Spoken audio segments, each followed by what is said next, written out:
Film Spotting is presented by Regal Unlimited, the all-you-can-watch movie subscription pass that pays for itself in just 2 visits. Sign up now in the Regal app or at the link in the show description and use code FILMSPOT25, that's FILMSPOT25, to receive your discount. Whatever the occasion, effortless elegance is right this way. Because Hilton brings you new ways to stay courtesy of the Nomad London. And it doesn't stop at award-winning dining in a space draped in velvet and illuminated by vintage chandeliers. No, this day goes beyond with unparalleled personalized service and attentive hospitality. Oh, and did we mention the Nomad London can be booked using your Hilton Honors points at Hilton.com? Hilton, for the stay.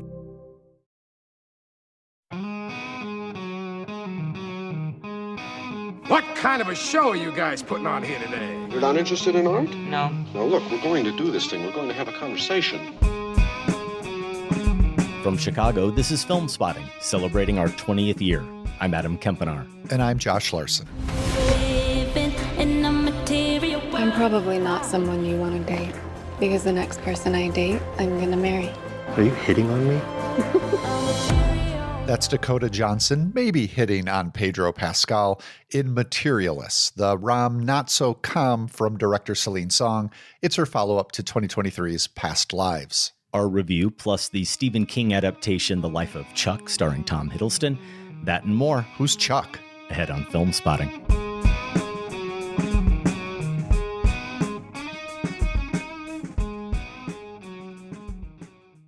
So, you just started using LinkedIn Premium. Now what? Well, on your premium company page, you noticed around 7.5 times more page engagement and 5 times more page views. Well done. And now, new clients are messaging you. All because you're using LinkedIn Premium, which helps you get the business growth you want. Think big, small business. Think big. Start your free trial at linkedin.com/premium small business. That's linkedin.com/premium small business. Welcome to Film Spotting, the Audience Award winner at last year's Toronto International Film Festival. The Life of Chuck is now in theaters. Seems like it might be having a hard time finding an audience. It was buried in my multiplex in the very end of the aisle in the smallest theater, Josh. Yeah, I saw it with maybe 3 or 4 other people, but it was a midday weekday showing. Yeah, so same. I don't know. Wasn't aware that it was struggling, and maybe that's too bad. I guess we'll discuss. We will. A review of that later in the show, and we'll get your thoughts on Pixar's Elio, which is new in theaters this weekend. Plus, we will have a little Massacre Theatre. But first, Materialists. Celine Song's Past Lives was one of the standout films of 2023 and an incredibly promising debut. Her latest, which is now in wide release, is a love and money triangle with Dakota Johnson as a Manhattan matchmaker who's caught between rich guy Pedro Pascal and her broke former beau, Chris Evans. Here's Johnson and Pascal. You look about 6 feet tall. How much money do you make? Just straight up like that. I make 80 grand a year before taxes. Do you make more or less than that? More. I know. Finance, right? Private equity. Do you want a drink? Sure. What do you want? Coke and beer. About a week ago on its Instagram, A24 posted Celine Song's email list of films that were references for Materialists. On it, you will find multiple movies by James Ivory, James L. Brooks, Mike Lee, Mike Nichols, Jane Campion, Robert Altman, Joe Wright, yeah, both Pride and Prejudice and Atonement, a PTA, a Yang, and a few others.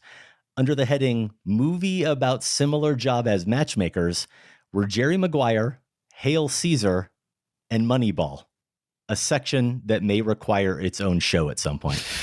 Curiously not on the list, well, curious to me anyway, any mention of Woody Allen. I know, I might as well be summoning Voldemort.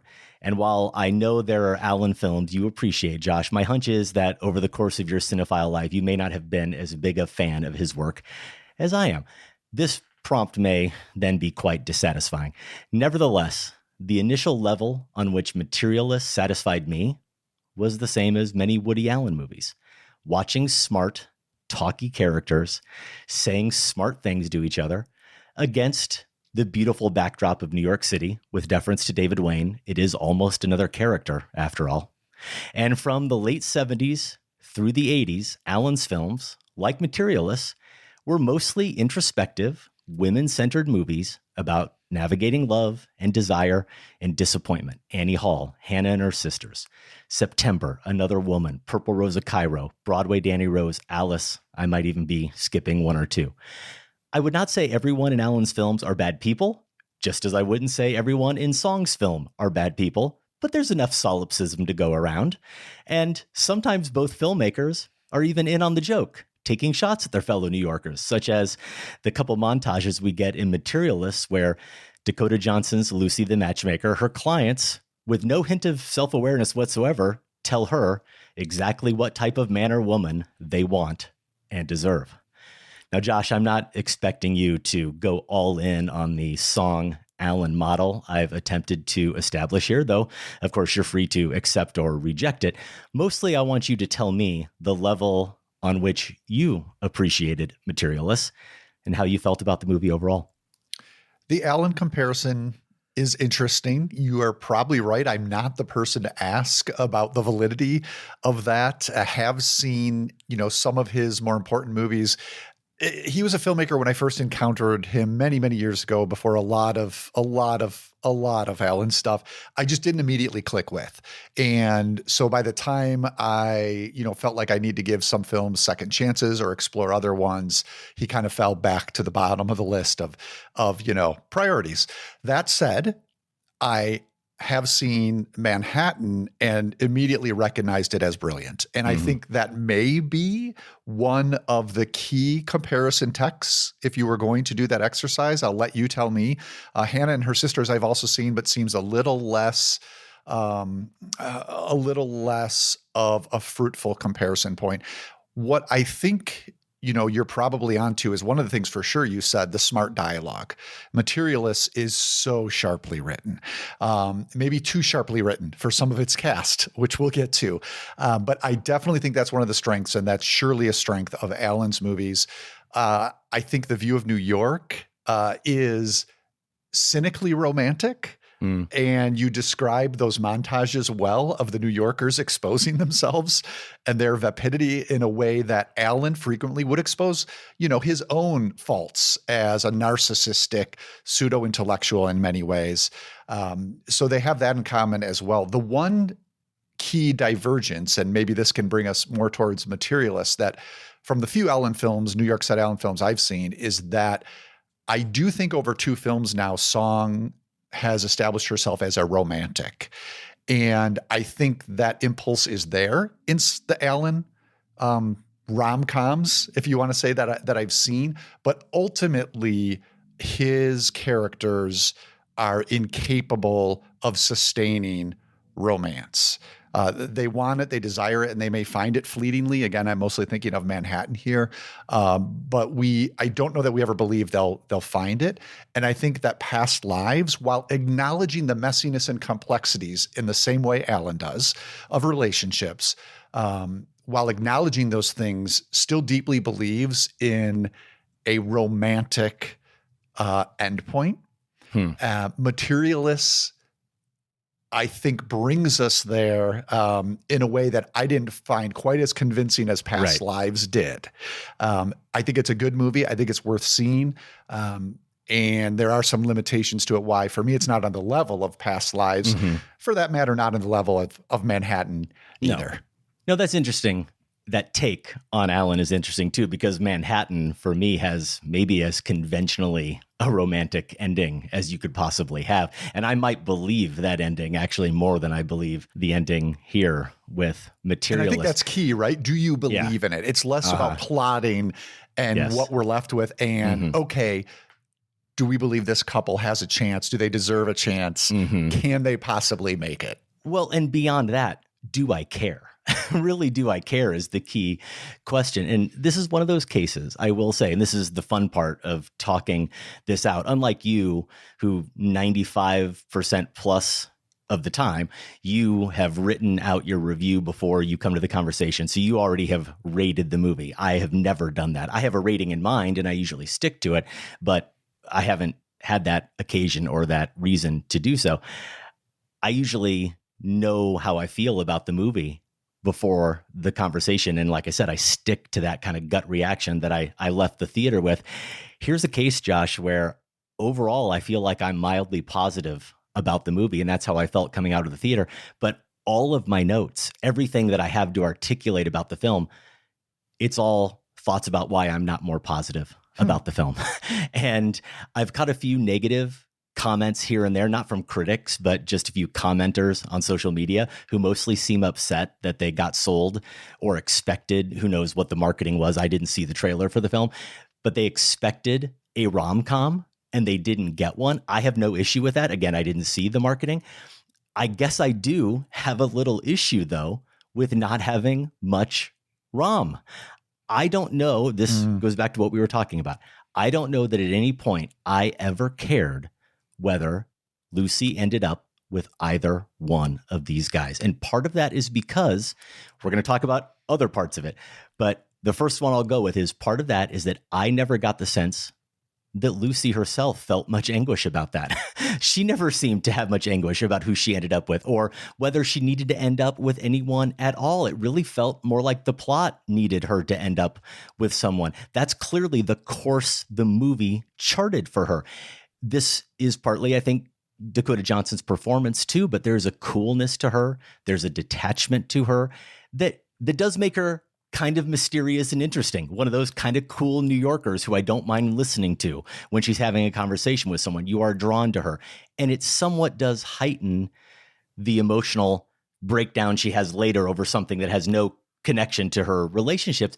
But that whole math thing that she always talks about, it makes her very clinical as a character and not so romantic. And I found that character in general, I think I like Johnson's performance. I found the character a bit hard to get a read on. And some of this, I will acknowledge, it could be me wanting to simplify a character that actually on the page and on the screen is more complex. But she comes off as this sophisticated, very smart New Yorker who's been on the job so long, and she's all knowing and she's got that cynicism down. And then when she's in Pedro Pascal's apartment, that penthouse for the first time, this multi-million-dollar penthouse, she acts like she's Cinderella who can't get over the chandeliers when she steps into Prince Charming's castle. You know, I couldn't quite reconcile that. This is fascinating because it's something I've been wrestling over, thinking about Materialists in comparison to Past Lives, because the lead there, Greta Lee, I appreciated that performance quite a bit, but it was much more removed and in some ways clinical than the performance of one of the male leads, Teo Yu, who played Hae Sung. I fell head and over heels for Hae Sung, but he was more of the pining romantic figure, right? And Greta Lee playing the main character, Nora, she was a little more hesitant about their potential relationships, a little more I think I described her even as mercenary. And so in a way, we're describing two different types of people who have anchored Past Lives now and Materialists, you know? So both of these films by Celine Song have women at their center who have some similarities. At least as you're describing it, I'm recognizing it. And it's starting to help me work through. I think that was part of my remove as well with the character of Lucy in Materialists. But then you pair that, and here's where I think we do differ. As I said, I thought Greta Lee gave a very good performance. I have long struggled with Dakota Johnson, and to my mind, I think why it doesn't work for me here in Materialists is because I don't think she has the ability to take a character that's a little more clinical, a little maybe more mercenary, a little more removed, and hint at the full human underneath, which Greta Lee was able to do. And I know some people love Johnson. And to me here, I just found that the thinness that has always existed in her screen presence for me was especially stark when she was given such great dialogue. And you could just hear how it should. In my mind, there are some lines she has here, including one I won't give away, but it's really the key line in the movie, where I could hear in my head how it should be affecting me, but just Johnson's delivery, it was not landing. Now, I know people have defended her as, a master of underplaying. And I usually appreciate that type of acting style, more than the in-your-face obviousness. But for me, she's somewhere, in between those two. And there's just not, here's the way I kind of thought about it. It's not so much about thinking about what she might be doing wrong here, but what a few other actors in Materialists are doing right. Yes, Pascal and Evans. I mean, they almost carry her through this thing. They're so charming. But how about two smaller parts, women? These are both Lucy's clients. Mm-hmm. They only get brief scenes. It's Zoe Winters as a skittish, no, it's Louisa Jacobson, I should say, plays a skittish bride. And then Zoe Winters plays a client who gets a few more scenes than one because it's a more complicated subplot. But really, she's only on the screen, I think, in maybe 3 scenes. Both of them, they pop on the screen immediately. And their characters, you can imagine their entire lives with what they're giving you in those scenes. They are interesting, they're complicated, they're compelling, they're messy. You want to know more about their stories. To your point, I don't know that I ever was equally invested in Lucy's story, even though Materialists is ostensibly her story. Yeah, I see what you're saying, but I also don't think that's completely fair because I think that comparison, when you have a part that really gives you 1 or 2 key scenes to dig into, and you know that that's all you have on screen, you're going to bring everything you have to that scene. And especially in the case of one of those scenes, it's the most emotional scene in the film. Dakota Johnson obviously can't bring that to every scene. But could she bring it to one? Could she bring it to the key scene? So that might be the part where we disagree a little bit. But I think overall we're seeing a failing in the film. I'm just attributing it a little more maybe to a thinness I see overall in the film. And you're seeing it in Johnson. And the reason why I'm attributing it less to Johnson is just because overall as a performer, I have seen her in other parts and I've given her credit in other parts for having such an easily accessible well of emotion. I think she is such an intelligent performer usually. And also her comedic chops. She's such a smart performer. I think she can just so easily tap in. She has such good instincts usually that I've seen on screen. So I'm hesitant to put that blame for the thinness on her. And this is why, because I have other aspects of that lack of romance and the lack of my investment that I think go back to maybe just something in the screenplay and the direction. And I think we may even get at the line. I don't know what line you're referring to, but I have an idea that we'll get to here in a second. So you mentioned Evans and Pascal. Here again, is it a question, Josh, of is it the performers? Is it the script itself? When I said that I had no investment in this romance, in this love triangle, in these relationships, neither of these men on their own are interesting beyond what they represent, right? Pascal is a really good actor. And I think he probably does everything he can with this character. But after his big scene in the restaurant, where he gets to push back on Lucy and he gets to make his pitch to her to see her more seriously, does he actually have another, well, except for the scene at the end? Yeah. Their other big scene. Does he have another scene of substance in the rest of the film? I don't think he does. He mostly is the guy who picks up the beer tab or picks up another tab, or is the guy watching Chris Evans play that he doesn't get, or he's just laying in bed the entire rest of the film. He doesn't do anything else of substance the rest of the film. He's the guy doing all those things, as I said, or the guy offering to take her to Iceland. He is a stereotypical finance bro. And the only thing that makes him interesting as the film puts him forward is that he doesn't seem interested for being a finance bro. He doesn't seem interested in dating supermodels, even though, of course, Dakota Johnson is kind of a supermodel. He is rich guy. He is rich guy, and that's it. And Evans, of course, is poor guy who happens to be an actor. And I suppose that inherently makes him a little bit more interesting, right, to me and probably to you than finance dude. But that's just my bias. We don't really know much about him other than that he's poor and he's an actor and that he loves Lucy. And the other thing we know about him, and I think this is where Song stacks the deck a little bit and also really removes any potential for suspense, if there was any, is that when Lucy gets into some trouble, she doesn't go to Harry. She doesn't say anything to him. She calls John. And is that really because John is so much of a better listener? Would Harry not listen? Would Harry not offer good advice if she was seeking it? Don't know. Maybe she's just more comfortable with John. So that's who she turns to, right? But the fact that she turns to him tells us everything we need to know about where this is going. Yeah, I had a little hiccup over that decision, but I think because immediately preceding it, she has a conversation with John that is about the same topic, and he's not on the same wavelength as her at all. That's where Song gets in that he's not perfect. Yes. And so I did hesitate over that, but I do think it makes sense. This is part of her processing of what she feels about Harry. And so even if it doesn't make necessarily logical emotional sense, it makes like the deeper level of emotional sense to her to reach out to him. So it was a little bit of a hiccup scene. And it's interesting because, just to go back real briefly, I don't have a ton to say about this, but this whole question of it's not a rom-com, what are they doing to us? I think one of the strengths of Materialists is the way it upends any romantic comedy expectations, not just by becoming this serious drama, but by bending our expectations towards something more serious. And this little moment we're discussing right now is an example of that, because that's how we usually watch rom-coms, right?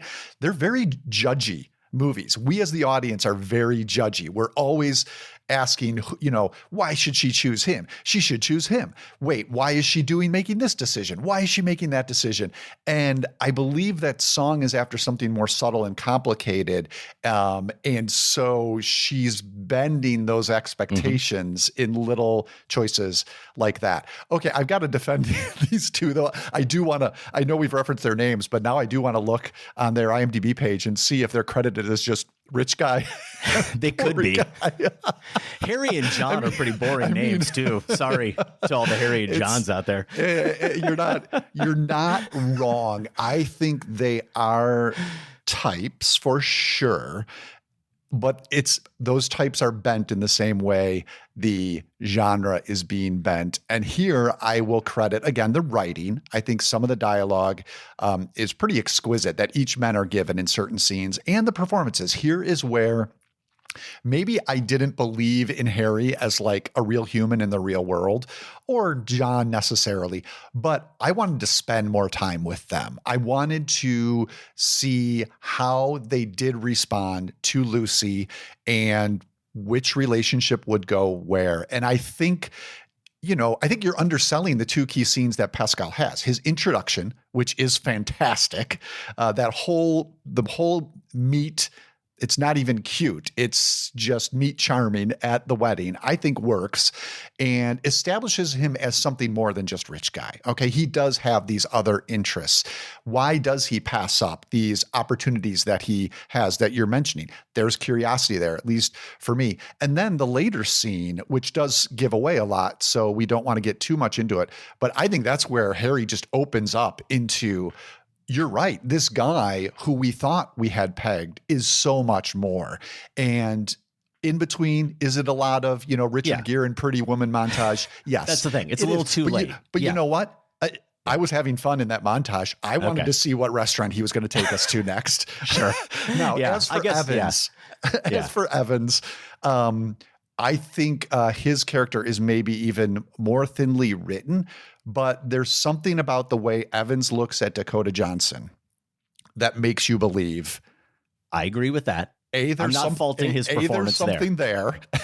And B, we want to know what's going to happen to the two of them. So that's just charisma of a sort that this movie is demanding, and I think he delivers. Yeah. I guess for me, there was hope with Pascal, especially after that fun introduction, the meet cute, whatever you want to call it, as you said, that I really hoped that the first thing he'd say to her after he finally does convince her and after they do take their relationship to the next level, that the first thing he would say to her isn't, let me take you to Iceland. That basically he wouldn't just continue to buy her, which is really what he's doing, and it suggested to me. Yeah, money. The movie's called Materialists. I get it. I know what the central conflict is. I wish that character had a chance to show that there was something more to him than that. And you said you wanted to spend more time with him. I did too, but mainly because I wanted the movie to prove to me that there was something more to them. But doesn't he show that in that scene between them near the end? I'm saying the one at the end, and I'm saying yes, at that point, just too little, too late. So you were out. You said subtlety. So that's the other thing that I want to talk about a little bit. And up to this point, I haven't really made the comparison to Past Lives, though both of the key things I've brought up could be comparisons to Past Lives, right? Not feeling that there was enough of a romantic connection between the three main characters, not feeling that there was enough of a conflict over who she would end up with or who she should end up with, not feeling that the characters had enough depth on their own. Those were not issues with Past Lives, for me, certainly. The other non-issue with Past Lives that I struggled with here a little bit is that was a movie, maybe because of everything else that I just mentioned, that was a movie that mined the spaces in between, the physical spaces in between characters, the space between what's said and unsaid. We got to do a lot of observing and a lot of filling in of blanks. And maybe that's even why I didn't mind the detachment so much of Greta Lee's character and her performance, because that for me was where I was able to do some of the filling in. For the record, I think Greta Lee's great in Past Lives. Yeah. So many of those blanks felt to me like they were filled in here, and characters told us what the takeaways are or what the takeaways were supposed to be. There is a key scene early on with Lucy in one of her matches, a bride who is getting married, and she has to go in and save the day and convince her to get married. And she performs what I think the movie believes is both a bit of a parlor trick that she's pulling and the truth, in that I think Lucy believes what she's selling anyway. And as viewers, we don't know it then, but we do come fairly quickly to realize that this is going to be a recurring theme in the movie. This is actually kind of the theme of the movie. And I like the idea behind it, which is this idea of value. What do we value in relationships? It goes back to the title of the movie, obviously. How much value do we place on material things that have a practical or market value versus things that don't, that you can't actually put a price tag on? What does it say about how we then value ourselves? And this all ties together with what Lucy keeps saying, which is that it's all math, right? And I'm going to come back to this maybe here a little bit later too, but this idea that what she does is really just all math. You know, that there isn't some alchemy really, that it's all just about checking boxes. She keeps saying over and over again that, you know, you checked several boxes, so of course they ended up together. It's all a really interesting idea, I think, to explore in a movie. But Josh, how many times in this movie does a character keep bringing up the idea of what they're worth and even keep using the same phrases over and over again? There's actually a part in the movie where Evans near the end says, "Do you think I'm that disposable?" And I loved it. I was about ready to stand up and cheer. I loved the phrase. It was such a perfect evocation of this idea. And then he says, "Is that all I'm worth to you?" And I thought, just put the pen down. You know, it was such a great line on its own. There was a bit for me, there was overwriting with this film, following a movie with Past Lives, that I felt was just, you know, it just had so much great use of space. Yeah, I think in comparison to Past Lives, that is true. Though, as you just pointed out, there are some great lines here as well. Mm-hmm. So it might just be a point of emphasis, especially for you. I mean, I found that scene, that's one of the ones I cited with one of the supporting actors who I thought was so good, Louisa Jacobson as that bride. And the line, you know, she's asked, "What makes you most happy about your husband?" And she says something about that her sister's jealous that I have him. Yes. That is why she would marry him. And I think the phrase she says is like, "That makes me feel like I've won." And this gets back to like your Woody Allen thing about the complications and the messiness and the cynicism. This is where there is some of Allen's cynicism in Materialists. And I think that is to its credit. I do want to say that one thing I appreciated that Song brings over from Past Lives is, and this has something to do with the spaces you're describing for contemplation. yes, there's not nearly as much of that here as there is in Past Lives, but she does find some moments to give us that.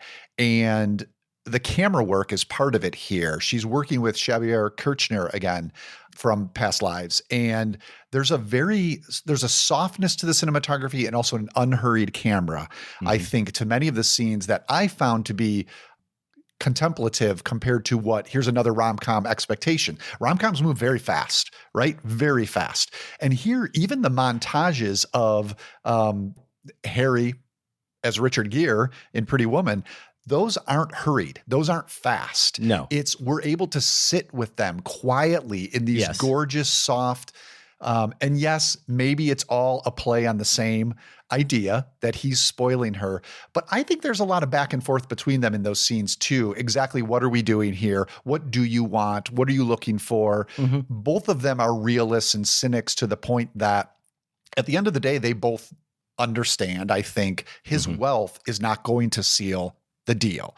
So what else is going on here? And I think in moments like that, even the camera work allows us to sit and think about those questions in a way that is more complicated and more patient than you'd get in a traditional rom-com and more in tune with something that we did get in Past Lives. Yeah, I think that's fair. And I noticed it as well, especially in that conversation scene between them, where she kind of lays out her philosophy and he counters that. And the camera is a single shot, a long shot, right? We see their whole bodies. We see the table. We see the chefs cooking in the kitchen. Yeah. It's very elegant. It is very soft. It's beautiful to look at. It matters that we see that entire space and we see them existing in that space. And I felt all of that and everything you said watching it. And then there was also a part of me, Josh, I have to admit, there was a part of me, a small part of me that also felt a little bit like it was giving Pascal's character short shrift, because Song's withholding from him, in a way, right, as a viewer, the close-up. The fact that we don't ever get to see him fully, use everything in his toolbox on her, felt like something that we missed out on. Now, she only uses a close-up, as I recall, with one of those men later in the film. It's a scene with Chris Evans and her in one of the big scenes near the end of the movie. And it's actually a very clunky cut and it's completely ineffective. And the movie functions so much better when she allows those characters to just be both in the frame together.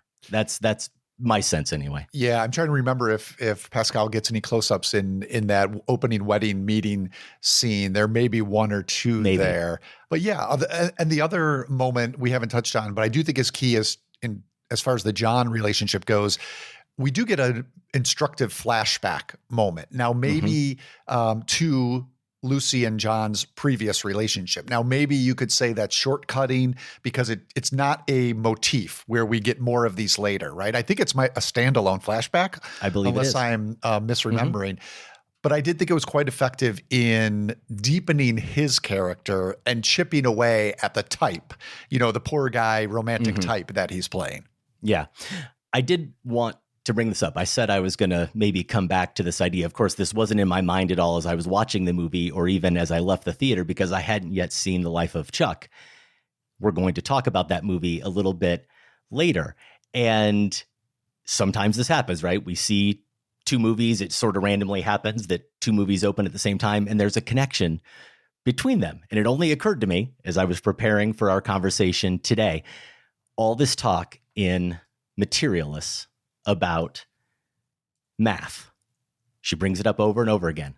The math, the math, the math. It's all math. Love is just checking the boxes if the math works out. The Life of Chuck, being an accountant. The grandfather character, we'll talk about it.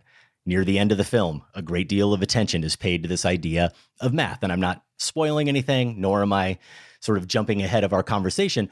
I'm just making this connection here. A character in that film says math is truth. It won't lie to you. It doesn't factor in your preferences. It's pure that way. Math can be art. So obviously that direct parallel to Materialists.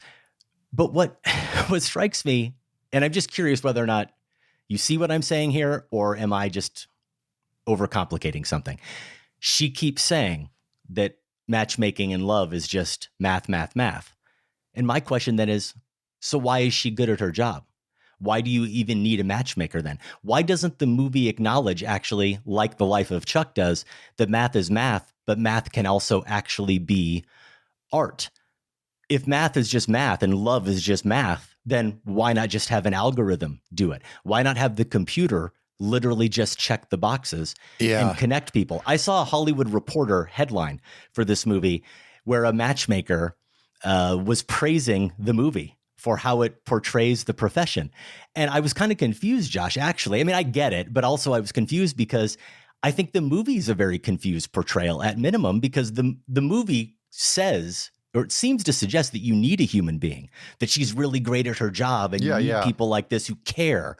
But then the character, the human being who's the matchmaker, says basically a machine can do it. It's all just math. Why doesn't the movie allow for the art of it more? I didn't see that gap between her respect for her job and the idea of math. I did understand that she felt she doesn't seem to be able to articulate it, though. To it. She never articulates that to anyone else, though. When she talks about her job and what she does, she only frames it in terms of, I read that 6 foot tall, 200,000. This is what it is. I just read that as her, downplaying her contributions, because those were like humble brags to me. She's being celebrated at the start of the film for 9 weddings she's responsible for. She's presented as the star of this industry.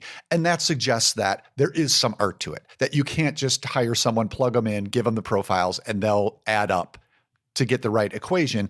I always just assumed that it's accepted she's the artist of this realm. And when she was denying that, I felt it was like, kind of like it's accepted. I'm good. I know I'm good. Just let's not talk about it. And that is where, to me, the romanticism is still there in the movie, because ultimately it pushes back on the math idea, even if she's the one who's constantly touting but the math idea. Movie, that's the thing. The movie ultimately rejects the idea that it's all math. So and I think she does too. She has to hold that idea for the movie to reject it. Yeah, and I think she has to come to that realization. If there's, and I don't think there's much of an interior journey for this character, but if there is one, I think it's that. It's the realizing that, there is more to the math, which is something she kind of already knows, doesn't want to admit, and has to at the end if she wants to pursue what she thinks will make her happy. Yeah, for me, it's just emblematic of a character who, for me overall, is a little bit confused from the beginning. Materialists is currently playing in wide release. If you see it and agree or disagree with our takes, you can email us, feedback@filmspotting.net. Listening is the number one thing you can do to support an independently produced show like ours. A couple more things you can do. Take a minute to give us a rating or a review on Apple Podcasts or Spotify. Doesn't matter if you're a first-time listener or you've been listening for 20 years. Every new review helps us reach new listeners. We want to say thanks to Nihal VK for his recent review on Apple Podcasts. Here's Nihal. I was a film student years back, but life took me on a different track. Listening to the show has brought me back on track, as the show is a guiding light on what interesting films are out and worth the time investment. So thanks to both of you. I have lit up my movie passion once again, and am always looking for the next film to enjoy after listening to your fabulous lists. Thank you very much, Nihal. This is also the spot where we typically feature a member of the Film Spotting family, but Josh, as we have been over the past few weeks, we're highlighting some of those 20th anniversary messages that have come in from Film Spotting listeners. We're going to share a few more over the next several weeks, and we offered a few different prompts, like my favorite show memory is, or the thing I value about Film Spotting, or maybe if you wanted to get really highfalutin, Film Spotting kind of changed my life when, or of course, listeners could just start it however they wanted to and take it wherever they wanted to go.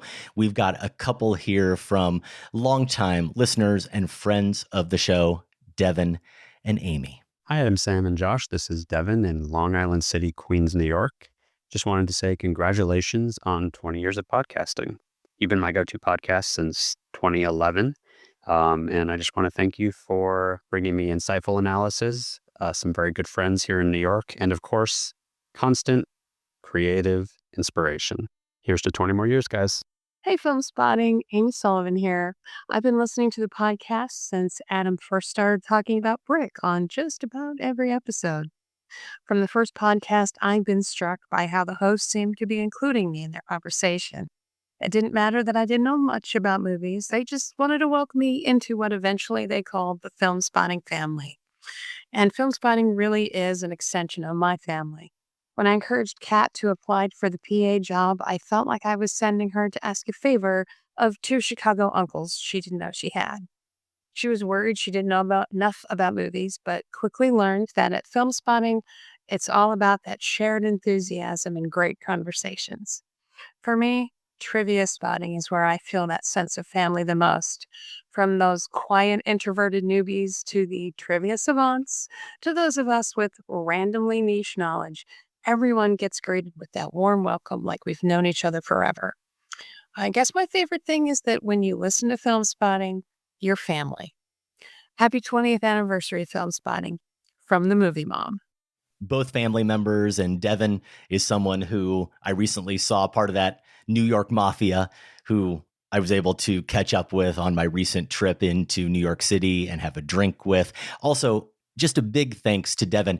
We haven't shared these yet because we've just been too busy behind the scenes. But at some point, not only have we been sharing a lot of the audio over the past several months from Film Spotting Fest, Devin was part of the video crew, and he was really volunteer. He just loves the show, and he's got the production skills and background. He offered to help, and he brought his camera. We have the Kogonada conversation, the Ryan Johnson conversation. Actually, I think there was Devin's camera at least for maybe all the Q&A. So I don't know exactly yet what we're going to show, but at least Ryan and Kogonada we're going to put at some point on the Film Spotting YouTube, and Devin's a big reason why that's going to happen. So thank you, Devin. And then the movie mom, Josh, Amy Sullivan, as we call her, who was such a treat to have on Trivia Spotting all that time, and also the movie mom because she's Kat's mom, and Kat was our longtime PA. So such kind words from Amy, and it's always great to hear from her. Thank you both for sharing that. In addition to keeping us doing what we're doing, your support comes with perks. If you're a member of the Film Spotting family, you get to listen early and ad-free. You get our weekly newsletter, and you get exclusive opportunities, including checking out the Film Spotting family Discord, and you get to hear monthly bonus shows. Right after we get done taping this episode, we are going to record our June bonus, which is our performances of the year so far. Now, we did agree we were going to be fairly loose about this, maybe not structured lists per se, but you want to give me a hint? How did you come at it, Josh? Yeah, it's just, going back to this ongoing list I keep. I start January 1 every year, and if there's a performance that jumps out at me, I just make a little note, put that person's name down in the categories, and we'll be sharing, at least I'll be sharing a couple of those. I think some people will not be surprised by because we've gushed over these performances in shared reviews, but I have a couple smaller choices as well. My ritual annually is every year in January, I say I'm going to start that list, and then I actually start that list. I put all the categories on it on a little notepad, and then I start seeing movies, and I never write any down. And then it's time to do the end of year thing, and I'm starting from scratch every time. It's awesome. Yeah. It's so much fun. It feels good to create the document, but it requires a little more than that. That's right. Filmspottingfamily.com is where you can learn more. We haven't gotten to it yet, but we're going to talk about The Life of Chuck, which you can currently see playing at Regal Cinemas. Of course, Materialists, which you just heard us talk about, playing at Regal. Josh, you're going to recommend in a few minutes, sorry, spoilers, Pixar's Elio, which is currently playing at Regal. I can't wait for F1, the movie, coming, starring Brad Pitt, June 25th. And here's another one that is opening very soon. When does Megan 2.0 come out, Josh? I believe, is that the 27th? I think we're about a week away. It looks like the 27th. Yes. Limited engagements, Thursday night, Thursday afternoon, You can catch Megan 2.0. You just You just watched the original. I'm Megan. ready You're for it. getting ready. You're getting I am. primed. I mean, I missed. And you liked I it. did like it. I missed the boat the first time it came out, and people kind of went nuts for it, and took me a while to get to it. But when I saw the sequels coming out, I thought, this is my time. It's a lot of fun. It's you've seen the Megan dancing meme, I'm sure. That's like, I think that's like 8 seconds of the movie, but it's a fun 8 seconds, and the rest of it's pretty good too. So yeah, looking forward to the new one. So there's a lot of things to catch right now at Regal Cinemas, and with Regal Unlimited, you can catch them for free. Regal Unlimited is the all-you-can-watch movie subscription pass that pays for itself in just 2 visits. Right now, Regal is offering Film Spotting listeners endless movies for less. If you sign up for Regal Unlimited using code FilmSpot25, you'll get 10% off a 3-month subscription. Regal Unlimited is the only truly limitless movie subscription pass. You get to see any standard 2D movie anytime with no blackout dates or restrictions. And with Regal Unlimited, you won't just save money on tickets, you will also save on snacks. Members get 10% off all non-alcoholic concessions. Sign up now in the Regal app or at the link in the description and use code FilmSpot25. That's FilmSpot25 to get your discount.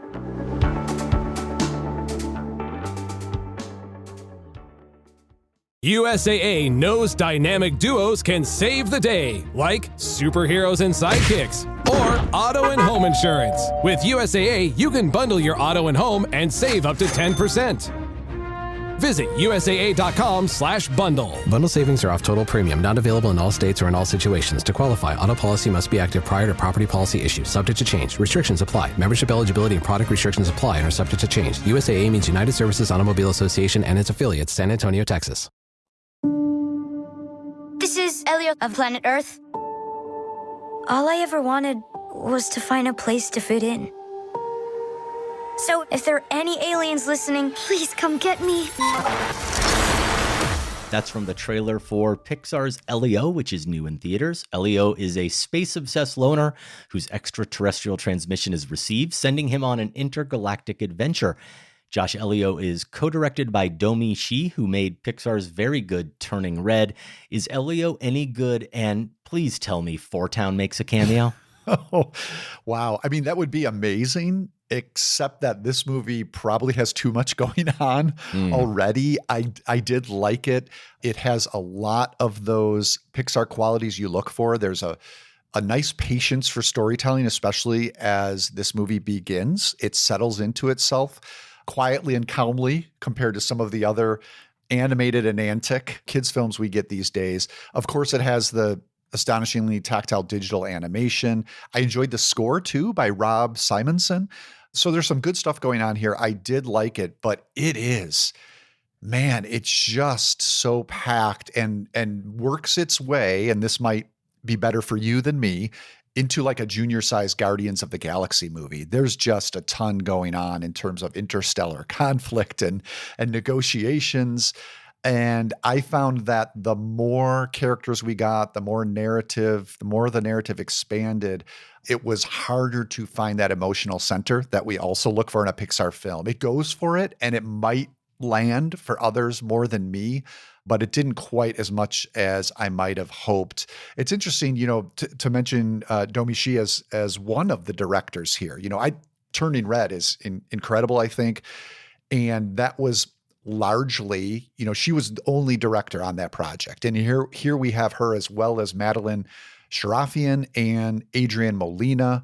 Molina was a co-director of Coco. And I know Pixar, films have had multiple directors here and there. And it's not to say that it doesn't ever work out, but this one, you sort of feel that maybe, just again, in terms of the scope and what it's trying to do and slightly different sensibilities in a given scene. My favorite thing about it, though, and maybe I'll save this I'll save this for our bonus episode for Film Spotting family members. We're doing, as we've mentioned, our performances of the year so far.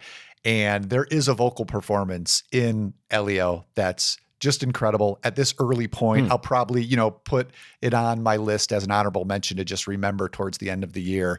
And I'll share more on that bonus episode. But it is one of the reasons why I would give a recommendation to Elio. Okay, Elio is out wide. If you see it and have a differing take than Josh, or you agree with Josh, that's fine too. We'd love to hear from you. Feedback@filmspotting.net. Next week on the show, we'll have a review of Danny Boyle's 28 Years Later, which also opens this weekend. We will share a top 5 along with that we did back in 2017 with Danny Boyle. I mean, he is, after all, responsible for the namesake of our show. We shared our top 5 Danny Boyle characters. And, if it's been long enough for me to forget my picks, never mind Danny Boyle's picks, then it's probably worth replaying. Sure. Right? Makes sense. I looked at the list this morning, actually, just to remind myself. And yeah, I probably remembered one of those choices, Josh. So we look forward to resharing that. Where are you at, Josh, as far as rewatching 28 Days Later? We all recently revisited, or maybe you didn't because you had revisited 28 Weeks Later for your book. I revisited that for recent Film Spotting Family bonus content, along with producer Sam, because we did a We Were Wrong Once bonus show. But I haven't seen 28 Days Later, the movie that started it all, since it came out or shortly after. I didn't see it in the theater. I saw it on DVD or maybe even VHS, if Blockbuster, VHS was still a thing then. So it's been probably 20 years since I've seen that film. And maybe it's worth revisiting before I watched the sequel here, the latest sequel. I mean, it's great. Both are pretty fresh for me because I wanted to rewatch them both for the book, For Fear Not. I have a zombies chapter there. And yes, I consider these zombie movies. We won't get into that. So yeah, I think 2022 maybe is when I last watched 28 Days Later, and then Weeks would have been around the same time at least. So very excited for the new one. If you would like to see what we have on tap for future episodes, go to filmspotting.net and click on episodes. We do have that 28 Years Later show coming up, and then our best of the year so far.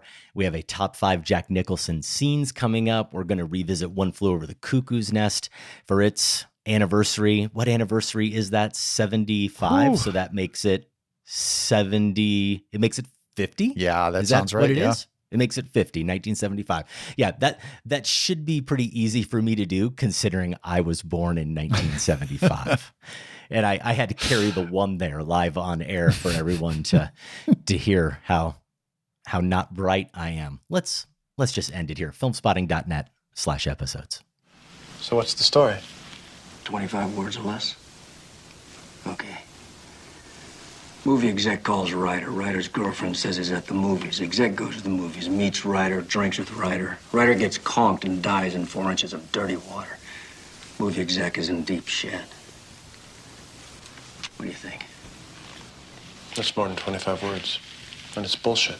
That's Tim Robbins and Fred Ward in 1992's The Player. So The Player is going to be part of the Robert Altman Centennial that's ongoing this summer over at the Gene Siskel Film Center here in Chicago. And as part of that, coinciding with that, The Player is also going to be our title for Cinema Interruptus, which I'm doing again at the Siskel Film Center. Really thrilled after doing Phantom Thread in the winter at the Siskel to be teaming up with them again for this. And we were talking about titles, Adam, that might work. Looking at their summer schedule, we kind of pinpointed August as the time to do this. And I saw they had this Altman Centennial and thought, what if we just kind of piggyback on that? People will be thinking about Altman, watching a bunch of his movies over the summer, and maybe towards the end, we will spend 4 days, as Interruptus is, watching it day one, digging into it scene by scene. Anyone can interrupt, ask a question at any time over the next 3 days. Let's do that with The Player.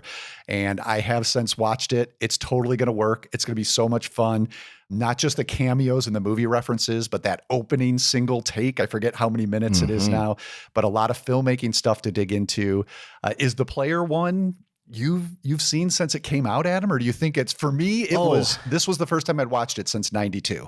Well, you, again, were a better cinephile than me, or you started earlier in me, because I, in 92, was not seeing movies like The Player in the theater. They were not playing in my hometown in 1992, and I wasn't ready for movies like that in 1992. I still needed maybe about 2 years before I was digging into the films of Robert Altman. So I was watching The Player on VHS. I was driving to Des Moines and having to go to like the art house video store to rent movies like The Player and watching them on my TV at home. And so it was 94, 95 before I saw The Player, and of course loved it. And when I was watching a movie like that, I understood, I kind of just got instinctively that they were up to something with a movie reference, talking about Wells with that opening take. But I hadn't seen Touch of Evil. Sure. I wouldn't have known the reference, right? And that of course sends you down the rabbit hole. Then you got to watch Touch of Evil. You know? Yeah. For me, it was probably like my introduction to Altman. Like, had obviously heard of the name, Mine too. but this would have been because it was it put him back on the map essentially, right? It was like, this is a major filmmaker who's made, after being somewhat gone for a while, still working, but not in the level of, attention. Now he's back. And so I certainly glommed onto that and started to think about Altman a little more seriously. And we're definitely going to do that at Interrupt Us. Really excited for this. The dates I can give you, tickets aren't available yet, but the dates we know, it's going to be Monday, August 11 for that full screening of The Player. And then August 12 through 14, we'll go back and start working our way through it. You can follow me on social and I'll put the word out there when tickets do become available, hopefully in a couple weeks. So yeah, just follow me at Larson on Film. This week over on our sister podcast, The Next Picture Show, looking at cinema's present via its past. It's part 2 of their musical autobiography pairing, Pavements, which I recommended strongly last week. They are pairing that with Todd Haynes' I'm Not There. New episodes of The Next Picture Show drop every Tuesday, wherever you get your podcasts. Time now for Massacre Theatre, where we perform a scene and you get a chance to win a film spotting prize. Last time, we massacred this scene. I realized that when I met you at the turkey curry buffet that I was unforgivably rude and wearing a reindeer jumper that my mother had given me the day before. But the thing is, what I'm trying to say very inarticulately is that, in fact, perhaps despite appearances, I like you very much. Apart from the smoking and the drinking and the vulgar mother and the verbal diarrhea. No, I like you very much, just as you are. That was Colin Firth and Renee Zellweger in 2001's Bridget Jones' Diary, written by Richard Curtis and Andrew Davies, based on the novel by Helen Fielding and directed by Sharon Maguire. So, Adam, that was a massacre I missed out on. I hate it when I miss a show and you guys do Massacre Theater. But you know what? Yeah. It was so much fun getting to hear guest host Aisha Harris, who joined you. A little gender switch there. I know. And some accent work even. I mean, you didn't let her off easy. You guys. No, she volunteered. You guys, for that show, it was the 30th anniversary review of Clueless. You also did the top 5 movie quotes in our lexicon. And so why did you do that scene from Bridget Jones's Diary? Well, here's Ross in Wokingham or Wokingham. I always screw that up, UK. I'm sure the latest acting masterclass is Bridget Jones' Diary. The combination of a turkey curry buffet and poor taste Christmas jumper is so immersed in British psyche, I'm immediately transported to the film's toe-curling portrayal of forced Christmas festivities. However, I'm struggling for the connection. Clueless was released in 1995 when I would have been reading the Helen Fielding weekly newspaper column that preceded the book and film, but that's a tad niche. Yes, that's not where we're going. We'll hear from some other listeners who nailed it, though, Josh. Here's Peter Dockrell from Lura, Australia. You had me at Turkey Curry Buffet. As soon as I heard those words, I knew this week's Massacre Theatre scene was from Bridget Jones' Diary. The connection with the episode is, of course, Jane Austen. Bridget Jones was loosely inspired by Austen's Pride and Prejudice, while Clueless was a somewhat more faithful update of Emma. A slightly more obscure connection is the fact that Bridget Jones' Diary has my family's favorite movie quote. Whenever we want someone to do something, we yell, "Go, go, go, go, go!" Just like the hapless production assistant trying to get Bridget Jones to slide down a pole during a remote broadcast from a fire station. There you go. Movie quotes in our lexicon. And of course, now I'm hearing Aisha's rendition of Colin Firth in my head, and it's turkey curry buffet. You can't say buffet like we say it, yes, Josh. That's true. Yes. Chris George in Chicago says, I'm pretty sure that's Bridget Jones' Diary, another mid-90s female-centric movie with voiceover. That's true. Jenny Mackey from Seattle weighed in with this.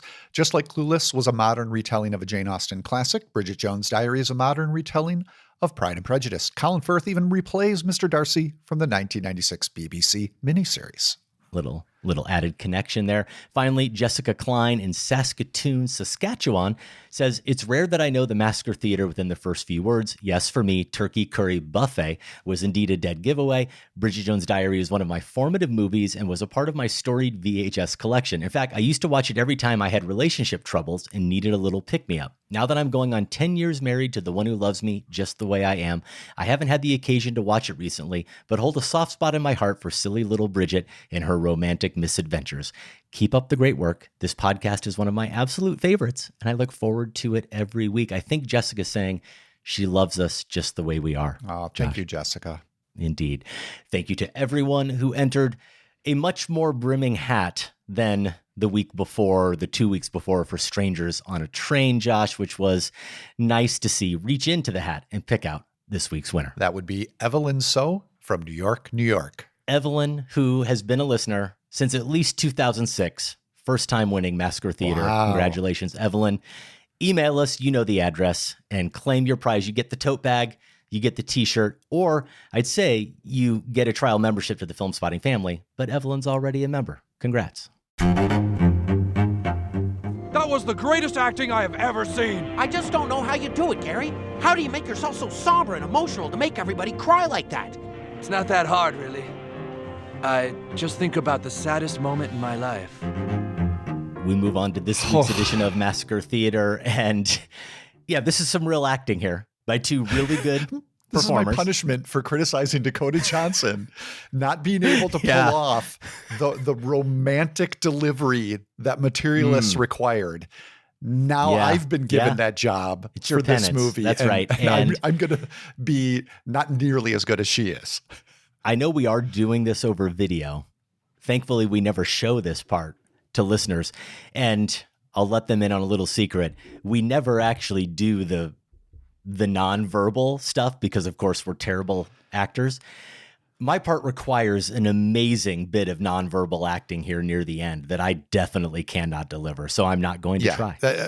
We're already in our heads trying to keep track of the words. Let's not think about motions. Yes. And I'm definitely going to ruin the scene even more by taking out the names.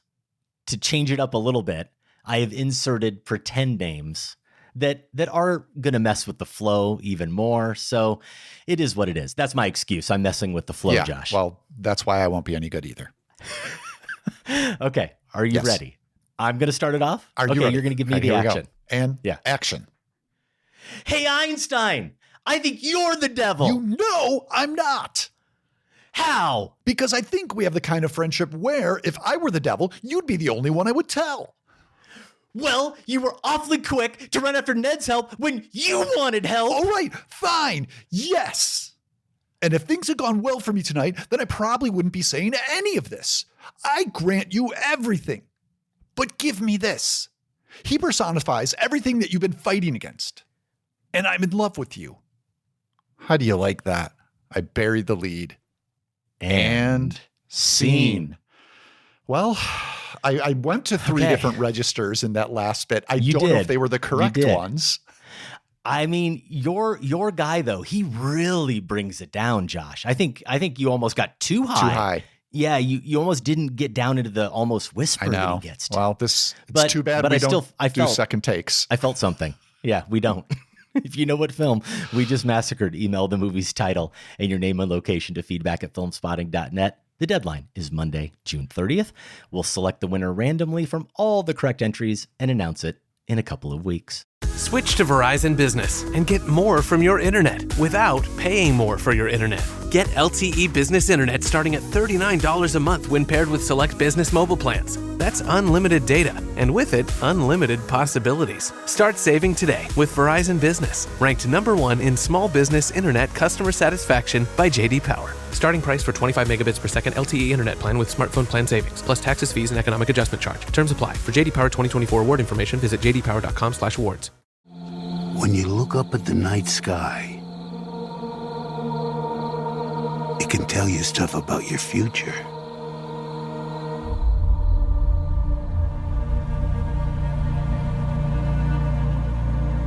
It won't lie to you. It's pure that way.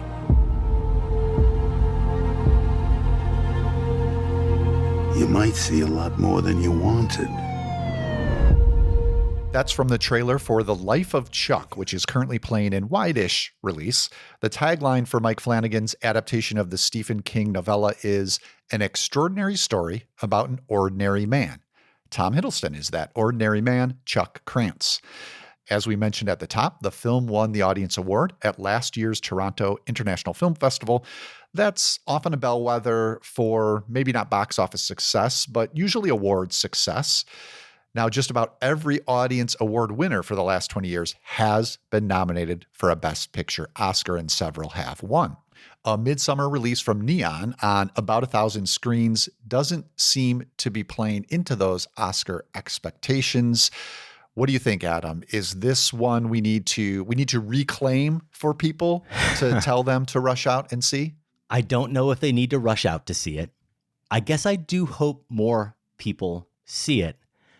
But I already made one connection to our earlier review of Materialists, this notion of math and math as art. I'm going to make another connection, which is my conflicted reaction to it and the fact that I walked out of the theater feeling mostly positive.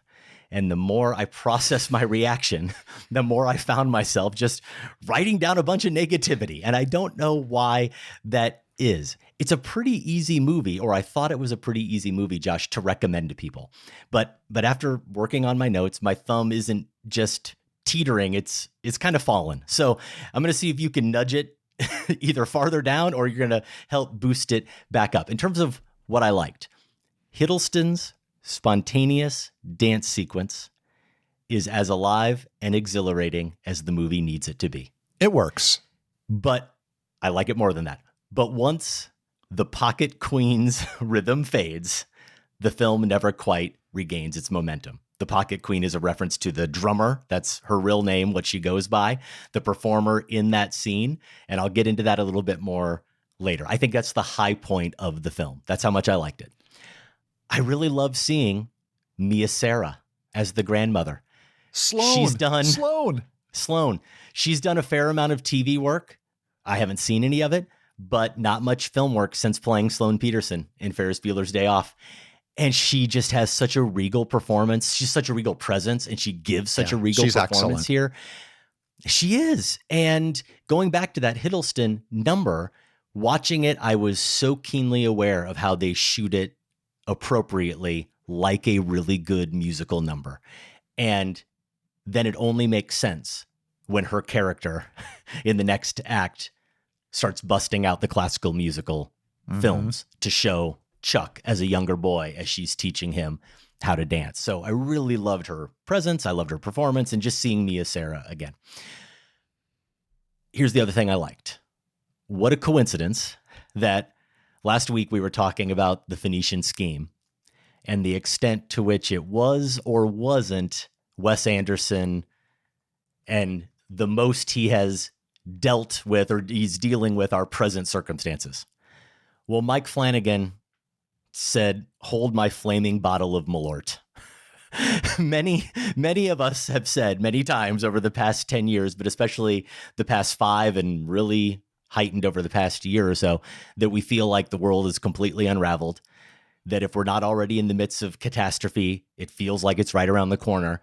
Karen Gillian, her character's name is Felicia. I think she's quoting from Yeats' The Second Coming, "The center cannot hold."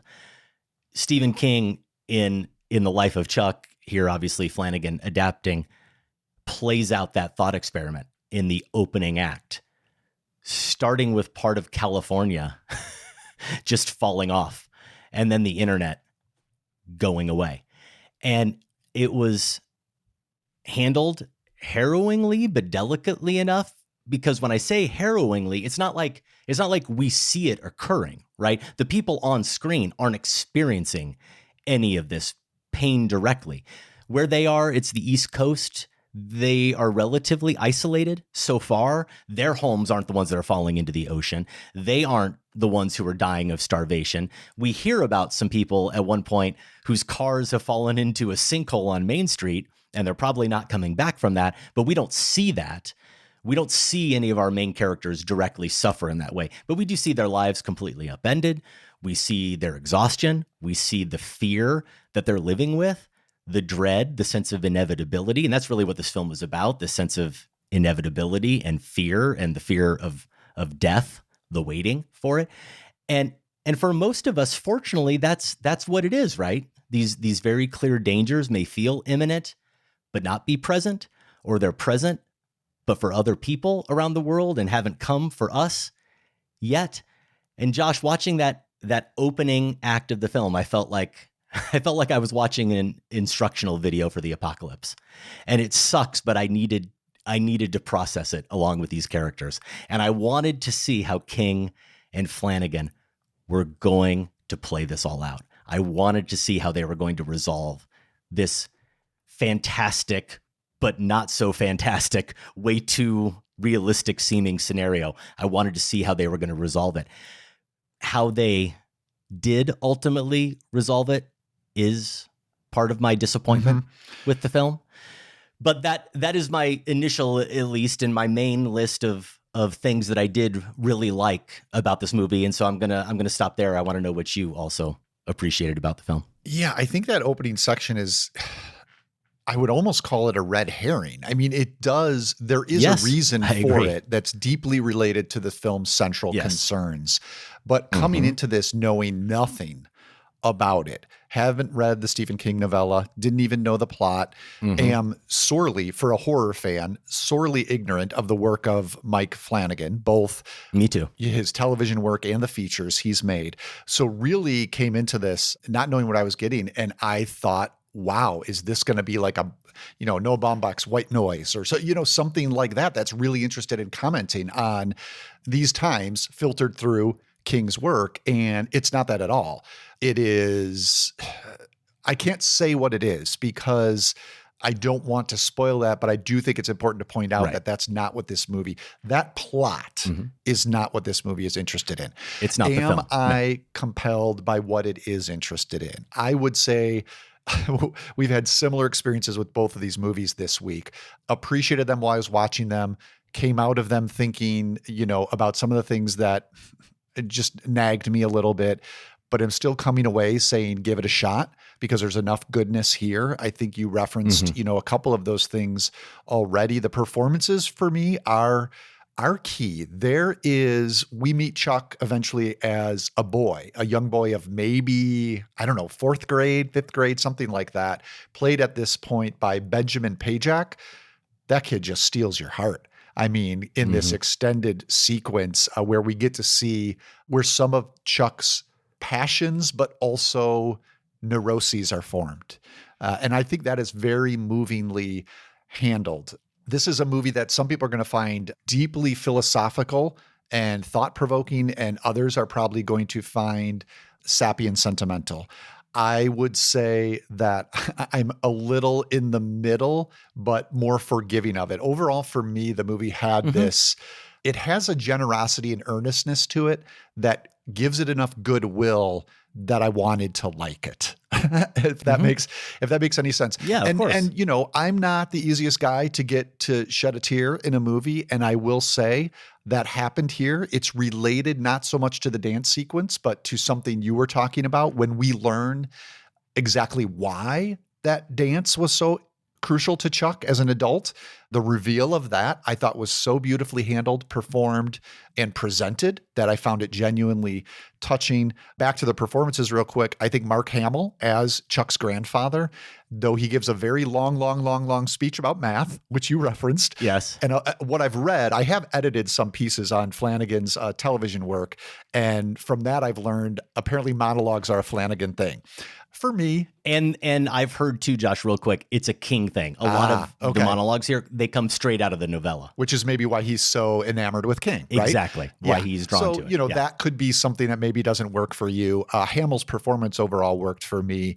And I think I'll just go back to this idea of the goodwill the movie generates, made it, to me, worth seeing. I'm glad I did see it. Yeah, that's where I am too. Though I missed, if it's there, and I assume it is, I assume in fact that Hamill is given the like with so-and-so and Mark Hamill credit or whatever, but I missed it in the credits. And I spent the entire time Mark Hamill is trying on to figure out who he was, looking at him going, I know who it is, and it is killing me. You know, you can even tell the voice, even though he's putting on a voice. I connected it. You can tell. And it was just driving me crazy the entire film. But I want to go back to something you said a little bit. For a movie that, you know, won this audience award, and that every time it's brought up in any context, and I haven't heard a lot about it, but anytime it's brought up, you hear the words life affirming, you hear sentimental or schmaltzy associated with it. It's sadder and sometimes darker and actually even weirder than I thought it would be. And I don't mean weird like David Lynch weird, or weird like it leaves you with a lot of ambiguities that you have to parse, but structurally taking what I understand to be the novella's structure, and it goes in reverse chronological order. So it starts with Act 3, it says, and goes to Act 2 and then to Act 1. And so just to avoid confusion, from here on out, it's reverse chronology, starting with Act 3. I'm going to refer to them in the order we experience them. So I'll say like the first act, second act, third act, right? There's that part of it. The structure is nonlinear. It's a little weird, right? The movie is also, and maybe my cynicism meter is calibrated differently than others, but it's not as blatantly heartwarming. Oh, it's or dark. Uplifting. There's a lot of death. Or insert synonym for schmaltzy here, cloying, as I imagined it would be. And I am basing that off the little bit of buzz that I heard, the TIFF award, the poster though as well, and the tagline. The tagline, every life is a universe all its own. That kind of sounds, and I'm not saying it's a bad tagline. I'm not taking any issue whatsoever with the marketers of this film. Marketing of the film is not something I spend any time thinking about. I am just saying, based on that tagline, it sounds like a terrible movie. It sounds like a schmaltzy movie. So based on that, I had this sense of it. And that's not really the movie I felt like I got. I understand if people have that criticism, but I didn't feel that watching it. Okay.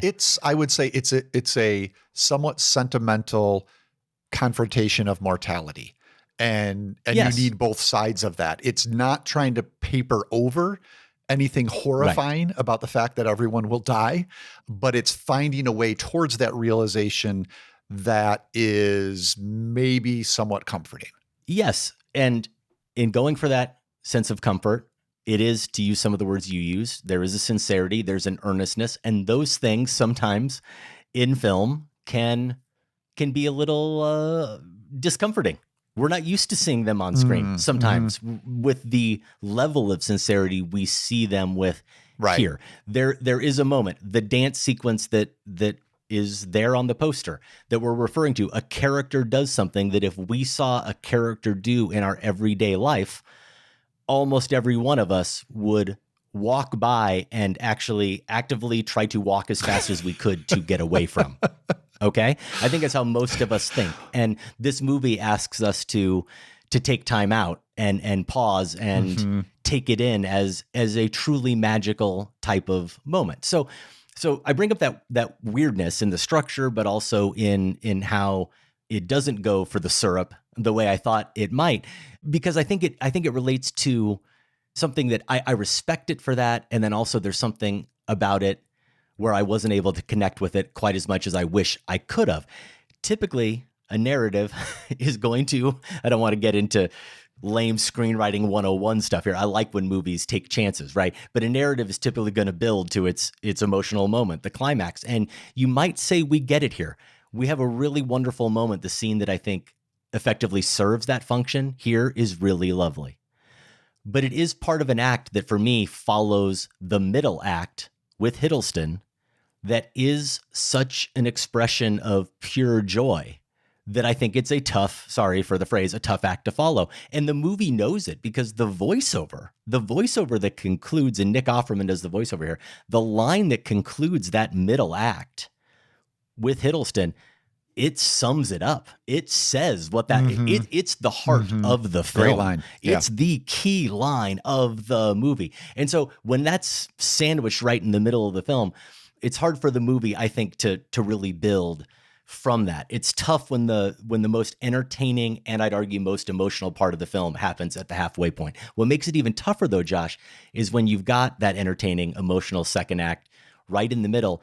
And the one, as we were talking about earlier, for me, the one on the front end with Karen Gillan and Chiwetel Ejiofor is probably the most inherently fascinating.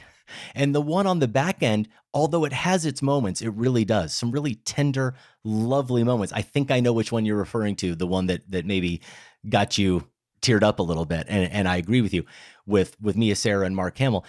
Overall, though, I felt like that was the weakest. And so the trajectory isn't really the one you like to follow with a movie, where it's progressively getting to its weaker and weaker stuff. And then the last thing I'll say, Josh, is that although that first act that we take in is the most fascinating, going back to the very beginning of this conversation, it doesn't deliver on its potential at all. I mean, it depends on how satisfied you are with what that apocalyptic or cataclysmic opening section represents for the movie that the movie becomes. And I appreciated that. I did think that was an interesting way to think about, to go back to the movie's tagline, one person's life is universe unto itself. And this is a very literary minded movie that the Walt Whitman is all over this about, I contain multitudes. It's referenced multiple times. Right. And that's very much, that notion is something the movie is invested in. I think I totally understand what you're saying about the structure. Clearly, Hiddleston is being sold as the star. That's the showcase sequence, the dance scene. So I understand that is sort of meant to be the high point. I think I was just way more invested in that third section than you with the younger Chuck. I think partly because of the performances, partly because that's where the emotion hit me. And so the structure was not quite as much of a hurdle for me. Well, I think another struggle I had with the third act is that, obviously we won't spoil it, but it seems to culminate with a reveal. But I can't imagine that it's any kind of surprise to anyone watching. No, it's a reveal for the character, though. I suppose, but the way the movie, it's one of these conflicted things again, or moments for me watching it as a viewer where it's kind of a non-reveal reveal. I want to argue that Flanagan isn't trying to surprise us, but then the movie gives that moment enough weight. Yeah. I understand that it's about the character, but it's also the movie still seems to invest in it enough time that it's kind of like the character is learning something fundamentally about that space that I think we've caught on to so early on in the film. Yeah, let me ask you this. Yeah. Did you have a clear idea of what he was going to see in there? I thought so. See, and that's where I had not figured that out. So it was a reveal for me exactly what he was going to see, even though it was not a reveal in the larger trajectory of the narrative. Like it totally makes sense. So I think I was a little more than invested in how momentous that was for the character in the moment. Yeah, I didn't feel that momentousness. And the thing for me that here we're talking around, unfortunately, because we don't want to spoil anything, is what you said. You felt like the payoff of the connection between what we see in that first act and the way it connects to the things we see after it, the connection the movie makes, really, that is, I think we can say it comes back to its tagline, that was something you found compelling enough. And for me, I'm asking maybe for too much, Josh, but I was really hoping I was going to get something that movies have given me. Movies have given me before, certainly. I was going to get an epiphany. I was going to get something that hit me like a stomach punch, but also gave me that intellectual type response where it made me think about something in a way I had never thought about it before. Yeah. And it didn't give me that. And the movie carries itself. That disappointed the movie carries itself as if it will. So I can see if it doesn't deliver on that front, it might be disappointing. But it is a sweet movie. And it sounds like we are both ultimately recommending The Life of Chuck, currently playing in wide release. If you see it, email us. We'd love to hear your thoughts. Feedback@filmspotting.net. Josh, that's our show. You can find Adam and the show on Instagram, Facebook, and Letterboxd at Film Spotting. I'm at those places as well. You can find me, Larson, on Film. We are independently produced and listener supported. You can support the show by joining the Film Spotting family over at filmspottingfamily.com. You can listen early and ad-free. You'll also get a weekly newsletter, monthly bonus episodes, and access to the entire show archive. For show t-shirts and other merch, go to filmspotting.net/shop. In those archives, maybe a little bit less Stephen King adaptation talk than I expected. But then again, Josh, there's been a fair amount of not very good Stephen King adaptation work. The Mist, going way back to episode 188, The Shining, and Room 237, along with our top 5 terrifying characters. And of course, there was some Stephen King originated characters on that top 5 list, episode 419. 648, we did It and our top 5 Stephen King scares. That was a fun one. On screen. That was a fun one and a scary one. 743, It, chapter 2, and then most recently, a Sacred Cow review, our discussion of The Shawshank Redemption at 30. Of course, that started as a Stephen King novella, just like The Life of Chuck. That was episode 983. In limited release, you can see A Photographic Memory. This is a film from filmmaker Rachel Elizabeth Seed, who constructs a narrative of her celebrated photographer mother's life with the archive she left behind when she died suddenly at 41, when Seed was just a toddler. This sounds right up my alley. It's playing at the Siskel Theater in Chicago. Our friend Robert Daniels calls it a haunting portrait, nimble in execution and startling in its poignancy, that introduces her mother to a new generation. In wide release, you can see Bride Hard. Rebel Wilson is an undercover agent who has to take out a group of mercenaries who crash a destination wedding. Con Air director Simon West helms Bride Hard. Pixar's Elio, which Josh does recommend, is out wide, as well as 28 years later. Yes, the boys are back. The zombies are back too. Danny Boyle, writer Alex Garland, and what's left of zombie Cillian Murphy. We will talk about that next week on the show and share our top 5 Danny Boyle characters that we did with Danny Boyle back in 2017. Film Spotting is produced by Golden Joe Dassault and Sam Van Halgren. Without Sam and Golden Joe, this show wouldn't go. Our production assistant is Sophie Kempenaar. Special thanks to everyone at WBEZ Chicago. More information is available at wbez.org. For Film Spotting, I'm Josh Larson. And I'm Adam Kempenaar. Thanks for listening. This conversation can serve no purpose anymore. Goodbye.